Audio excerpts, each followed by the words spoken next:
हाय दोस्तों, मैं आज आपसे एक पर्सनल एक्सपीरियंस शेयर करना चाहता हूँ। एक्चुअली क्या हुआ था कि आज से 3 महीने पहले मैं मेरी रिपोर्ट में बीपी आया था। बीपी हाई था 40 140 का।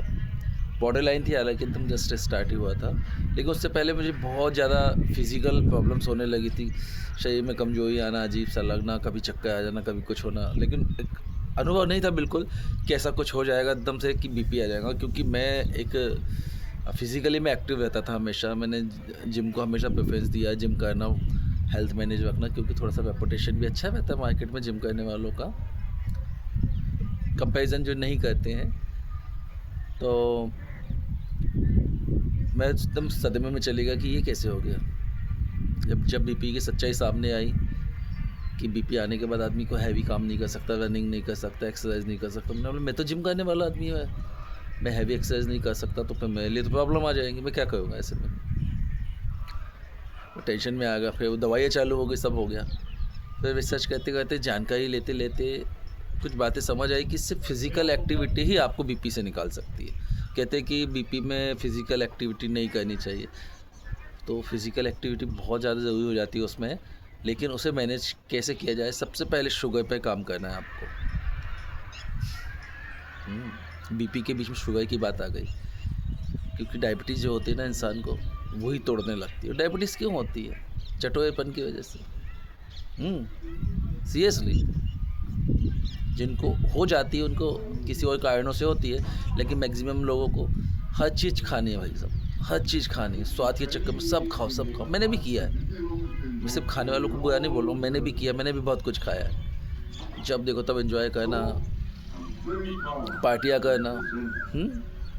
उससे क्या होता है, ग्लूकोज लेवल हाई हो जाता है। जब ग्लूकोज लेवल हाई होता है तो बॉडी में बहुत सारी प्रॉब्लम चालू होती है। देखो, मैं साइंटिफिक वे में जाऊंगा ही नहीं, क्योंकि भाई मेरे को नॉलेज नहीं है, मुझे ज्ञान नहीं है। मुझे सिर्फ पर्सनल एक्सपीरियंस आपको शेयर कर रहा हूँ, मैंने कैसे मैनेज किया इसको। तो एक्चुअली मैनेज ऐसे हुआ ये कि पहले तो मैंने कुछ नीम की पत्तियाँ खाई और फिज़िकल एक्टिविटी करता, रनिंग करना, और जिम में लेग प्रेस करना, बहुत लेग प्रेस पे ध्यान दिया, कॉप्स ट्रेन किए, लेग प्रेस, थाइस पे काम किया। उससे मेरे को समझ आने लगा धीरे धीरे कि हाँ, मेरा शरीर में एक नया बदलाव आया है, बहुत अच्छा लगने लगा। और आज फाइनली क्या हुआ है कि मैं बीपी लगातार कम ही आता है। अब मैंने इसमें क्या क्या किया है, मैं आपको एक सिस्टम से बताता हूँ। मैंने क्या किया, गिनती की चीज़ें बताता हूँ। सबसे पहले लेग प्रेस, मतलब जो नीचे वाला पोर्शन होता है हमारा, लेग हो गए, थाइज हो गए, कॉप्स हो गए वगैरह, नीचे के पोर्शन में एक्सरसाइज करना बहुत ज़रूरी है। आप जा रहे हो जिम में से बल्ले मार रहे हो, चेस्ट मार रहे हो, नहीं, नीचे के पोर्शन को भी रेगुलर करना होगा। कुछ महान लोग ऐसे होते हैं कि नहीं, मैं तो आर्म्स दिखाना है, मुझे बॉडी दिखाना है, जिम में जाना, बल्ले बल्ले मारना, बल्ले बल्ले मारना। नहीं भाई साहब, बॉडी के पार्ट से पूरे है, सभी को ट्रेन करो आप, बहुत अच्छी रिपोर्ट मिलती है। तो इसमें इशू ये है कि बताने वाली बात जो थी वो ये है कि लोअर पोर्शन को भी ट्रेन करो, अपर पोर्शन को भी ट्रेन करो, पार्ट छोड़ो मत कोई भी, सबको लेके चलो आप। तो पूरी ग्लूकोज लेवल आपका डाउन होता चले जाता है, क्योंकि मसल्स ग्लूकोज खाती है। ये आ गई साइंटिफिक बात, लेकिन मैं अभी भी साधारण में बात करूँगा। मसल्स जो है ग्लूकोज को खाती है। जब मसल्स बनती है ना, तो सब शक्कर वक्कर शरीर का ग्लूकोज लेवल ख़त्म कर देती है, जो मैंने अनुभव किया। मैं साइंटिफिक वे में नहीं जा रहा हूँ। आना मत कोई गुरुजी भाई कि ज्ञान देने आ गए, नहीं आपने ऐसा कहा वैसा कहा। मैं अपना पर्सनल एक्सपीरियंस, अपना अनुभव शेयर कर रहा हूँ आपसे। मैंने फिजिकल एक्टिविटी की, लेग प्रेस किया, थाइस की, सब किया।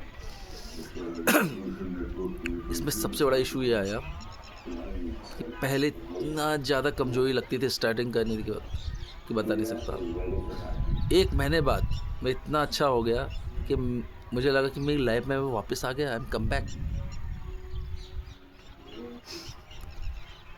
बहुत हैप्पी हुआ मैं जब मुझे पता चला मेरा बीपी नहीं है, मेरी ताकत वापस लौट के आ गई। 45 प्लस हूँ मैं। तो सब अपना बीपी चेक करवाइए पहले तो, क्योंकि बीपी कभी ना कभी आपको तकलीफ देगा ही देगा।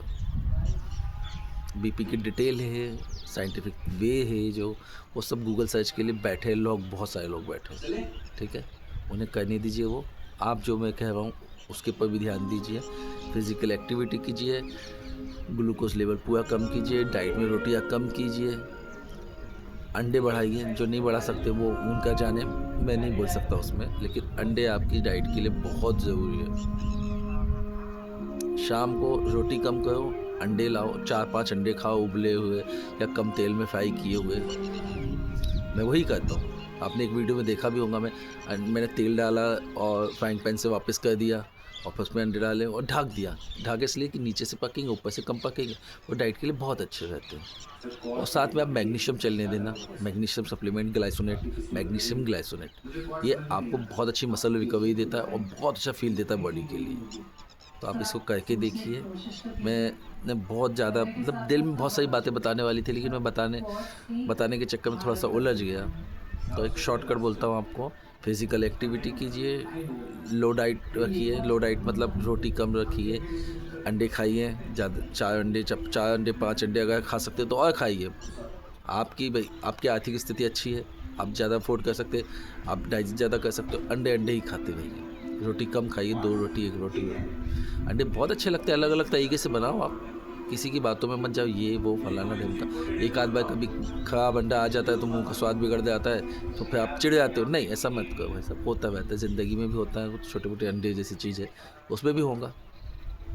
तो आप अपनी डाइट पे ध्यान दीजिए, स्पेशली डाइट कम कीजिए, एक्सरसाइज कीजिए, अंडे बढ़ाइए अपनी डाइट में, प्रोटीन भी मिलेगा, 9 अमीनो एसिड्स भी मिलेंगे, जो बॉडी के लिए बहुत ज़रूरी होते हैं। ठीक है? और बीपी की गोली जो डॉक्टर सजेस्ट करे वो लीजिए, आप चालू कीजिए उसको। चलिए ठीक है, बाय।